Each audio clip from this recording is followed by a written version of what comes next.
Draupadi Murmu success story in Hindi. हमारे देश की जनसंख्या 30 करोड़ से भी ज्यादा है और इतनी ज्यादा जनसंख्या होने के साथ साथ हमारा देश दुनिया का सबसे सांस्कृतिक विविध भी है, जहां हर धर्म और हर नस्ल के लोग रहते हैं। देश में इतनी ज्यादा विविधता होने के बावजूद हमारे देश के संविधान में स्थिति की समानता और अवसर की बात कही गई है, लेकिन सही मायने में समानता तभी स्टैब्लिश हो पाएगी जब मुख्य धारा से कटे हुए लोगों को भी देश के प्रशासन और सरकार की महत्वपूर्ण पोस्ट के लिए अपॉइंटमेंट किया जाएगा। और 2022 प्रेसिडेंशियल इलेक्शन में हमें बिल्कुल ऐसी ही क्वालिटी देखने को मिली।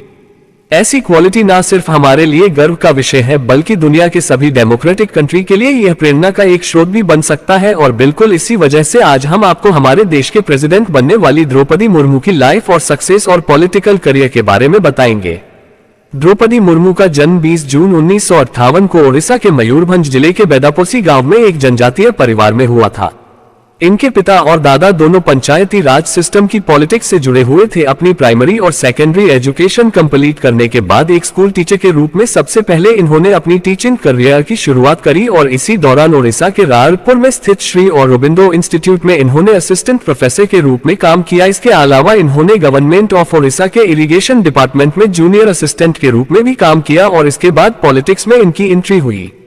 1997 में इन्होंने भारतीय जनता पार्टी को ज्वाइन किया और रायपुर नगर पंचायत से काउंसलर के पोस्ट के लिए इलेक्शन लड़ी, जहां से इन्हें इलेक्ट भी कर दिया गया और अगले 2 सालों तक मुर्मू ने उसी पंचायत की चेयरपर्सन के रूप में जिम्मेदारी संभाली। पॉलिटिक्स में इनके एक्टिवनेस को देखते हुए इन्हें बीजेपी की अनुसूचित जनजातीय मोर्चा का नेशनल वॉइस प्रेसिडेंट बना दिया गया। साल 2000 के ओडिशा असेंबली इलेक्शन में एमएलए के पद के लिए खड़े होकर अपने पॉलिटिकल करियर को एक कदम और आगे बढ़ाया और रायपुर असेंबली कॉन्स्टिट्यूएंसी से एमएलए के रूप में इन्हें इलेक्ट कर दिया गया। मार्च 2000 से 2002 के बीच इन्हें कॉमर्स एंड ट्रांसपोर्ट डिपार्टमेंट के मिनिस्टर की जिम्मेदारी भी सौंपी गई और 2002 के बाद से इन्होंने मिनिस्ट्री ऑफ फिशरीज और एनिमल रिसोर्सेज डेवलपमेंट डिपार्टमेंट को भी संभाला।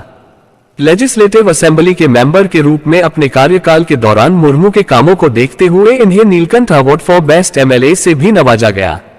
इसके बाद 2004 में फिर दोबारा इन्हें एमएलए के रूप में इलेक्ट किया गया। वहीं दूसरी तरफ 2006 से 2009 तक मयूरभंज डिस्ट्रिक्ट के बीजेपी प्रेसिडेंट के साथ साथ बीजेपी अनुसूचित जनजातीय मोर्चा के स्टेट प्रेसिडेंट के रूप में मुर्मू काम करती रही। मुर्मू की पॉलिटिकल लाइफ में सब कुछ सही चल रहा था, लेकिन अचानक उन्हें पर्सनल लाइफ में कुछ बहुत बड़ी परेशानियां आई, जिन परेशानियों ने उन्हें हताश कर दिया। साल 2009 में एक एक्सीडेंट की वजह से द्रौपदी मुर्मू के बेटे की डेथ हो गई, जिनकी वजह से इनके मेंटल हेल्थ पर काफी असर पड़ा और ये काफी समय तक डिप्रेशन में रही। इसी के कुछ समय बाद साल 2013 में इन्होंने अपने दूसरे बेटे को खो दिया और कुछ ही महीनों बाद इनके हस्बैंड की भी मृत्यु हो गई और इन घटनाओं के बाद किसी के लिए भी डिप्रेशन में जाना स्वाभाविक है। द्रौपदी के अनुसार अपने इस डिप्रेशन मेंटल जोन से बाहर निकलने के लिए वो ब्रह्मा कुमारी संस्था से जुड़ी, जिससे इन्हें काफी मदद मिली और इस स्थिति से बाहर निकलने के बाद इन्होंने जनता की सेवा करने की अपने लक्ष्य पर दोबारा काम करना शुरू किया और 18 मई 2015 को द्रौपदी ने झारखंड की गवर्नर के रूप में शपथ ली। द्रौपदी का ये शपथ न सिर्फ इनके समाज के लिए गर्व का विषय था, बल्कि ये ओडिशा के पूरे जनजातीय समाज के लिए भी गर्व का विषय था, क्योंकि द्रौपदी मुर्मू ओडिशा की पहली महिला जनजातीय थी जिन्हें गवर्नर के रूप में अपॉइंटमेंट किया गया था। इसके साथ ही मुर्मू झारखंड के गवर्नर के रूप में जिम्मेदारी संभालने वाली भी पहली महिला थी। इस तरीके से गवर्नर के रूप में इनका शपथ लेना महिलाओं के लिए भी गर्व का विषय बना। 5 साल के टर्म के लिए गवर्नर बनने के बाद मुर्मू ने अपने इस टर्म को पूरा किया। अपने कार्यकाल के दौरान द्रौपदी ने कई ऐसे बिल्स को रेफ्यूज भी किया जिसे झारखंड विधानसभा में अप्रूवल मिल चुका था। इसके साथ ही गवर्नर के रूप में कार्यरत रहते हुए द्रौपदी मुर्मू ने कोरोना के समय में वीडियो कॉन्फ्रेंस के जरिए अपने कई इनिशिएटिव को आगे बढ़ाया। अपने कार्यकाल के दौरान ही मुर्मू ने अनाउंस किया उनकी मृत्यु के बाद उनकी आंख को रांची के ही कश्यप मेमोरियल आई हॉस्पिटल में डोनेट कर दिया जाए।